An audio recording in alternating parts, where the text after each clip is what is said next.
Good morning and welcome, ladies and gentlemen, to the launch of today's campaign, Making a Stand. My name is Kalsoum Bashir and I am the co-director of Inspire. Today is a really great day and it's wonderful to see so many people here from all over the UK who have joined the call to make a stand and take the lead in the fight against ISIS. I begin in the name of God, the most merciful, the most compassionate. Welcome and good morning, ladies and gentlemen, and Home Secretary. Can I begin by just saying how wonderful it is to see so many people here today, so many Muslim women here to support us who've travelled from across the United Kingdom to join this campaign, Making a Stand. And I particularly want to welcome the mothers and the students who are here. And I've just been so incredibly humbled to the response to this campaign by women who weren't able to join us today, but who have sent their messages of support and prayers of goodwill. So let me be clear why we are here today, and why today marks the beginning of a whole new push against extremism. All of us are here today, are here as British Muslim women who want to make our voices heard. We are here because in our communities, we have seen the damage caused by extremists poisoning young minds. We are here because as mothers, we have witnessed our children being radicalised by online hate preachers. And we are here because some of us have experienced the indescribable grief as our sons and daughters have turned their backs on their own families and their country to join the murderous Islamic State. And our hearts today go out to the families of those hostages who have been so brutally murdered, and those who suffer the daily agony of not knowing the fate of their innocent loved ones. It is the worst fear of every family, unimaginable and terrifying. Ladies and gentlemen, we are here because it's time to make a stand. To make a stand as families and communities to utterly reject the barbarism of the so-called Islamic State. To reject extremists and radicalisers, including Boko Haram and Al-Shabaab, who prey on our children and who groom them for terrorism. To make a stand and collectively tell young men and women that to be part of the Islamic State is the most un-Islamic thing you can do. To make a stand and join all other British Muslims who say that this is not the Islam we recognise or cherish. Islam does not advocate murder, the burning down of schools and the kidnapping of girls who just want to be educated. Islam does not condone rape or the capturing of women as slaves. ISIS is devoid of humanity and Islam's teachings. ISIS feeds off violence and dehumanises their victims, stones women to death, and executes Muslims and non-Muslims alike. This is not our faith, and ISIS is abhorrent to us. We are British Muslim women, proud of who we are, British and Muslim. We cherish the values of peace, democracy, human rights, and citizenship. And as women, we know our role in challenging extremism is essential. So today, as part of our communities and within our families, we call on everyone to join us in making a stand and challenging extremists in our communities, on television, in our societies, and online. We call on all women to join us and say that we will not tolerate this barbaric ideology. We will not tolerate our children being groomed by these terrorists. That's why we're all here today, to launch our own jihad against violence. Jihad does not mean holy war. In fact, it means struggle. A struggle for goodness, for justice, for speaking the truth, for compassion, for common humanity, and for peaceful coexistence. Making a stand is a call to all women across the UK and the world to say no to extremism and no to violence. And to the British women who have chosen to join the Islamic State, we say this: You have not only betrayed your parents, but you have also betrayed your country and your faith. You have bought into a patriarchal ideology which seeks to treat women as second-class citizens. You say you're emulating the wives of the Prophet Muhammad, peace be upon him.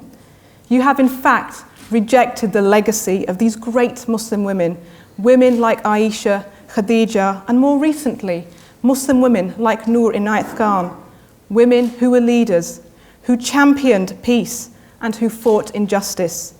They did not bow to patriarchy and instigate anarchy as you young women have. So as women in our communities, we will come together through our campaign to commit ourselves to taking the lead in our communities to root out extremists. We will take the lead in challenging gender discrimination and violence wrongly attributed to our faith, whether it's child and forced marriages, female genital mutilation, or domestic violence. So in taking the lead together, we will challenge hatred and extremism wherever we find it, exert influence in our mosques and communities, create local support networks and partner with statutory agencies, and equip people with the counter-narratives and help identify the signs of radicalisation. We are British Muslim women and we demand to be heard. So today we send out a message out to all communities to invite you to make a stand alongside Muslim women from across the UK to reject the Islamic State, declare our abhorrence of extremism and terrorism, take the lead stopping preachers of hate preying on our children, and help build stable and peaceful communities. This, of course, is a humble start, but this is a seed from which all of us are confident a great campaign will grow. The challenges are great, and every single one of us has a role to play. Together as Muslim women, we can make a difference. We must not underestimate our own ability to counter hatred, intolerance, and violence. We are here, we are not going anywhere, and we are making a stand. When I heard about your Making a Stand campaign, I wanted to be here and to be part of your launch today. On the 13th of September, we heard the appalling news that the so-called Islamic State in Iraq and the Levant had murdered David Haines, a British humanitarian worker who had gone to Syria to alleviate the suffering of its people. David's death followed the murders of James Foley and Stephen Sotloff, both American citizens and journalists who were determined to tell the world about the suffering of the Syrian people. All our thoughts and our deepest sympathies are with the families and friends of these men, and with the families of the other hostages who've been abducted. As you said, Sara, their ordeal is unimaginable. Now, people from across the UK were swift to condemn these atrocities and the acts of brutality that we have seen in Iraq and Syria, where ISIL have killed thousands of people from all communities, Muslims, Christians, and minorities. At the root of these actions is a poisonous political ideology that feeds, supports, and sanctions terrorism. It is far removed from the peaceful beliefs held by 1 billion Muslims worldwide. So I'm delighted to be part of a campaign that is asking Muslim women to make a stand and take a lead. Your declaration that the actions of ISIL are the most un-Islamic actions of all is being heard in every corner of the country. And I truly believe that as women, as mothers, sisters, and daughters, you have a unique and powerful role to play in helping to combat the extremist challenge here and abroad, and in taking the lead to stop preachers of hate preying upon your young people. Challenging hatred and extremism is a job for all of us, and we must challenge it wherever we find it. And if, as women in your communities, you can exert influence, can create local support networks to help identify the signs of radicalisation, then I and the government will support you. So I welcome this campaign. It's an honour to stand alongside Muslim women who've gathered together from across the UK to challenge extremism and terrorism. So thank you for letting me join with you today in making a stand and taking the lead. and I wish you well in spreading the word, making your voices heard, and making a stand. I'm here to say that any religion should be spread by love and kindness and consideration to others. We as Muslims should be known as the protectors of all faith. Those who go to join jihadists in Syria are distorting the teachings of my religion, Islam, by their actions and breaking their mother's heart. My Syrian people have suffered enough. The jihadists who go there, join ISIS, are prolonging our suffering and making it much worse for my fellow people. Please, no more blood. Violence leads only to violence. ISIS must stop that vicious cycle. We are standing together today to speak out against injustice being carried out in the name of the religion. We, as mothers, sisters, daughters, wives in the UK, all together as women, have an important role to play in our communities. We must challenge the ugly face of extremism. That is our obligation. Extremists prey on my children, your children. Let us all support this campaign and take it with us when we leave to build peaceful communities. Hand in hand, we can do this. I was shocked to read about Aksa Mahmood, the 20-year-old girl who travelled from Glasgow to join the Islamic State. This was a girl who was the same age as me and had similar interests to me. Like me, Aksa loved Harry Potter and Coldplay. She also fancied Zac Efron, as I did once too. But she decided to leave everything behind to join the Islamic State. She abandoned her parents and her country, naively believing that the Islamic State would look after her. I've been shocked to hear that there are other young women like Aksa who have left our country to join the Islamic State. Many of my friends and I have been appalled, but we also feel sad for these girls. Why? Because they do not realise that they have been bought into a lie, that they have been duped. They have been convinced to do something based on a distorted perception of their country and of their religion. They have given up their dreams, their aspirations, and their ability to contribute positively to our society as our faith requires. If I could send a message to these girls, I would say this. Firstly, your duty is not to please these foreign fighters who are strangers to you. As a daughter, you know that in Islam, your duty is to care and respect your parents, first and foremost. Your parents are the ones who raised you since birth. Secondly, you have taken for granted the freedoms that were available to you here in the UK. Freedom of speech, freedom to practice one's religion, protection of minority rights, and of women's rights. I am able to fulfill my potential here in the UK regardless of my religion or my gender. I am proud, therefore,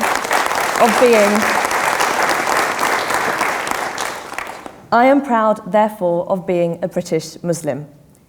In contrast, the Islamic State offers no such freedom or protection of women's rights or minority rights. Instead, they are murdering and they are pillaging. With our religious rights and human rights here in the UK, how could one even contemplate joining this so-called Islamic State?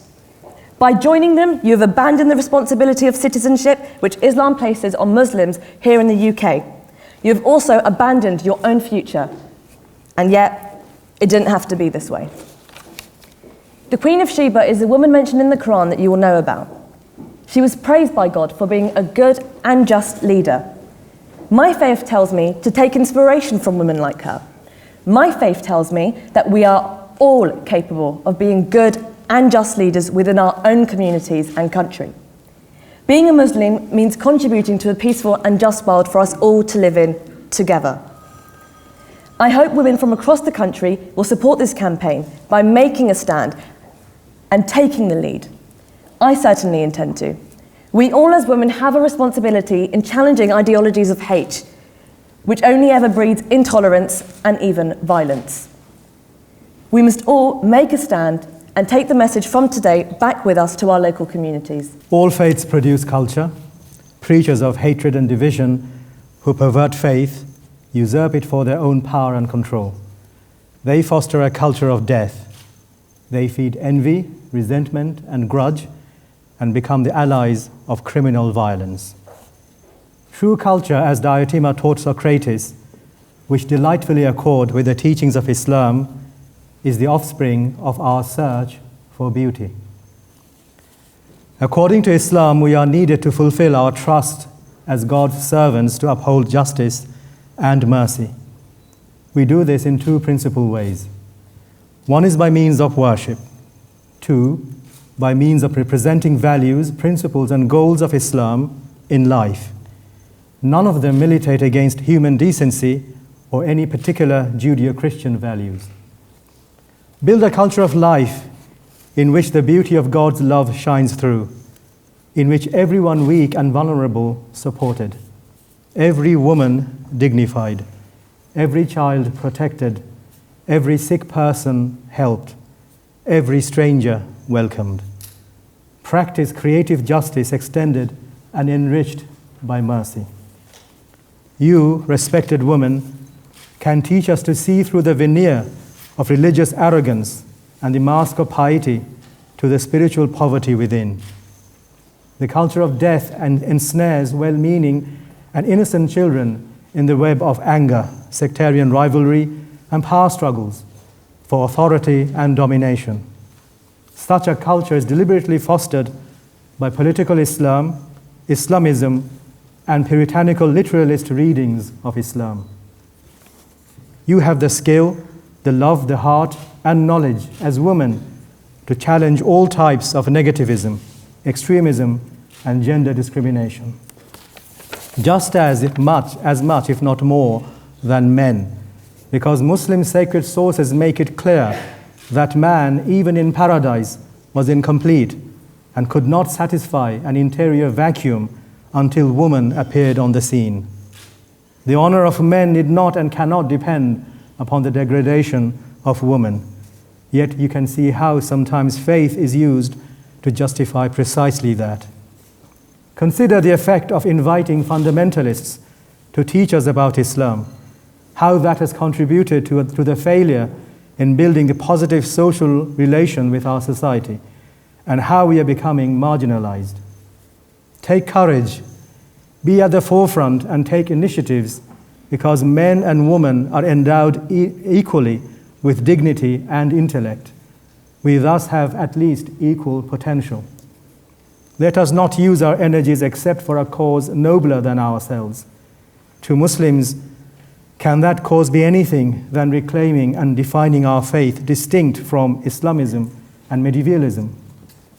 Can it be but that of the Prophet Muhammad, peace be on him, alayhi salatu wasalam, who had never generally deviated from the culture around him?